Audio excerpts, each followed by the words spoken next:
À CJSO 101.7, Suzy Lemay qui est agente de communication de la Corporation de développement communautaire Pierre de Sorel. Suzy, merci d'être avec nous encore. On salue Mathieu qui ne pouvait être présent avec nous aujourd'hui. Et puis, évidemment, aussi ce beau monde-là, déjà tel qu'annoncé, mais Stéphanie Hull qui est animatrice et aussi Jean-Charles Gouin qui fréquente cette merveilleuse association des personnes handicapées de Sorel-Tracy. Salut à vous deux! Allô, allô, bonjour! Allô. Comment ça va? Très bien. Très bien. Ouais, on est en pleine semaine actuellement, puis ça, il faut le dire, c'est enclenché depuis quelques jours de la Semaine québécoise des personnes handicapées du 1er au 7 juin. Je me tourne vers toi, Jean-Charles. Oui. Justement, toi qui as un handicap, peut-être pour le préciser aux gens qui ne le sauraient pas, c'est un handicap visuel? Tu as un handicap visuel et un handicap auditif. Auditif aussi. J'ai les deux combinés, qui est une oreille seulement qui fonctionne et un œil seulement qui fonctionne. Ouais.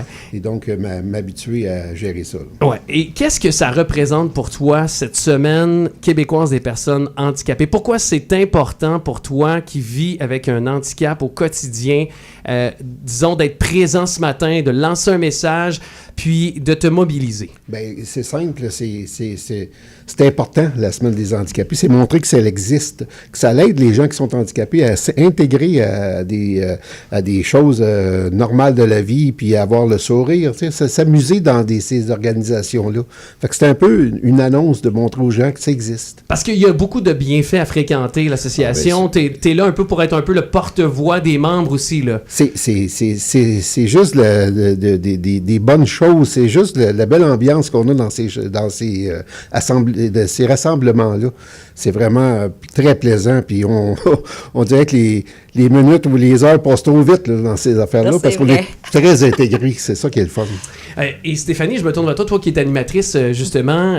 Bon, tu partages aussi avec Jean-Charles, je pense, un peu les mêmes motivations, mais toi qui es aussi au contact de gens qui vivent des situations tout à fait différentes l'une de l'autre, qu'est-ce qui, pour toi, justement, définit cette semaine-là à ta façon aussi de voir les choses? Dans le fond, c'est que c'est sûr que c'est important toute l'année de savoir que les personnes qui vivent avec des situations de handicap sont là. Ils veulent faire la même chose que les autres. Ils veulent s'épanouir. Ils existent. Ouais. Ils existent. Puis souvent, malheureusement, ces personnes-là, vu que des fois, ils sont obligés d'arrêter de travailler, tout ça, ils restent chez eux, plus isolés. Donc, nous, on est là pour montrer qu'il y a une vie après un diagnostic qu'une personne ne peut plus marcher ou ne peut plus faire les mêmes choses qu'il faisait avant. Donc, on se crée comme une famille, hein, Jean-Charles, à l'association. Ouais, ils viennent, même s'il n'y a pas d'activité, des fois, ils viennent pareil, juste jaser, prendre un café, parce qu'ils se sentent en lien, en famille avec nous.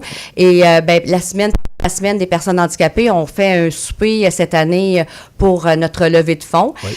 Ça a très bien fonctionné. D'ailleurs, il reste quelques billets, mais vraiment pas beaucoup. Mais il y a d'autres façons de donner. On peut venir en personne. Donc, en personne, c'est sur la rue Hôtel-Dieu, au Centre Sacré-Cœur, on connaît bien. Par la rampe pour handicapés, 71 Hôtel-Dieu. Par la poste, c'est 105 Prince, parce que l'adresse postale n'est pas la même. Yep. Par téléphone, le 450-743-6655. Il y a aussi, on a le Facebook. On peut communiquer, puis on va tout vous expliquer les façons de donner. Puis il n'y a pas de ramassage de goupilles également, de canettes aussi qui se fait, là, ça, des c'est fois, important. on se dit, c'est bien beau, on est sollicité d'un côté, de l'autre, donner de l'argent. Des fois, on peut pas, c'est la réalité, les temps sont durs.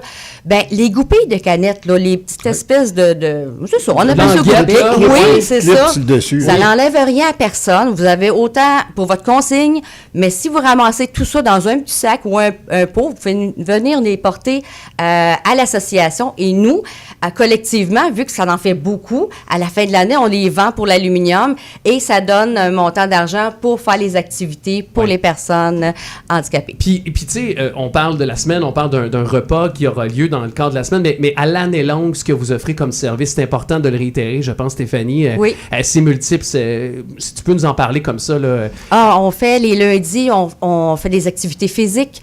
Le mardi, on a le le boccia, qui est comme la pétanque intérieure. Et de l'autre côté, on appelle ça les arts multiples, là, qu'on pourrait dire. On a même le casque virtuel, on a 6 casques virtuels. Donc, ça donne la chance aux gens qui n'ont pas nécessairement des membres de courir, de voyager à travers le monde, de créer, en tout cas. À travers la réalité virtuelle. Ah oui, absolument. Il y a toutes sortes de choses à Il y a faire. un terme que tu as oublié. On jase Vas-y. aussi. Oui. Oui. Ah, mais toi, t'es bon pour jaser, d'après moi. Oui, ben c'est pas ça. C'est ça qui fait le social. Oui, C'est ça qui fait... On a l'air d'une famille. Ben oui, j'ai comme l'impression que toi, tu dois mener la conversation. J'aide à le partir. Ah oui, oui. Jean-Charles, on t'adore. Mais il y a une chose aussi. Est-ce que ça demeure pour les gens qui vivent en situation de handicap? Jean-Charles, bien sûr, tu inclus Stéphanie aussi, mais est-ce que c'est d'avoir des accès dans les lieux publics encore et toujours qui soient adaptés? Est-ce que ça demeure un des moteurs d'intégration qui manque encore à notre communauté?